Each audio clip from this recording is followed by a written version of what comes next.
35க்கு 60ங்கிற land dimension கொண்ட 4.82 cent land ஏரியால தெற்கு பார்த்த சைட்ல கிழக்க பார்த்து மெயின் டோர் வச்சு கிரவுண்ட் ஃப்ளோர்லயே 3 BHK செமி ஃபர்னிஷ்டு தனி வீடா இந்த வீட்டை ரொம்பவே ஸ்பேசியஸா பிளான் பண்ணி கட்டியிருக்காங்க. போர்டிகோ சைஸ் 20க்கு 20, மெயின் டோர் டீக்குட்ல கிழக்க பார்த்து ஃபிக்ஸ் பண்ணிருக்காங்க. மெயின் டோர் ஓபன் பண்ணி வீட்டுக்குள்ள என்ட்ரி ஆனோம்னா லிவிங் ஹால் சைஸ் 16க்கு 16. ஹால்ல அழகான wall mounted wooden TV unit fix பண்ணிருக்காங்க. வீட்டோட சவுத் ஈஸ்ட் கார்னர்ல kitchen with dining area size 16க்கு 11. கிச்சன் டேபிள் டாப் லாஃப்ட்னு கம்ப்ளீட்டாவே கவர் பண்ணி கொடுத்திருக்காங்க.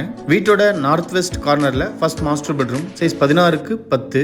இந்த பெட்ரூமோட அட்டாச்டு டாய்லெட் சைஸ் 6க்கு 5. வீட்டோட சவுத் வெஸ்ட் கார்னர் குபேர மூலையில செகண்ட் மாஸ்டர் பெட்ரூம் சைஸ் 10க்கு 16. இந்த பெட்ரூமோட அட்டாச்டு டாய்லெட் சைஸ் 5க்கு 5. டாய்லெட்டுக்கு தேவையான எல்லா சானிட்டரி ஃபிட்டிங்ஸுமே ஃபிட் பண்ணிருக்காங்க. ஃபர்ஸ்ட் பெட்ரூமுக்கு ஆப்போசிட்ல வீட்டோட நார்த் ஈஸ்ட் கார்னர்ல தேர்ட் மினி பெட்ரூம் சைஸ் 10க்கு 11. இந்த வீடு பொள்ளாச்சியில லொகேட் ஆயிருக்கு. ஃபர்தர் டீடைல்ஸ்க்கு டிஸ்கிரிப்ஷன்ல கொடுத்திருக்கிற நம்பருக்கு கால் பண்ணுங்க. தேங்க்யூ.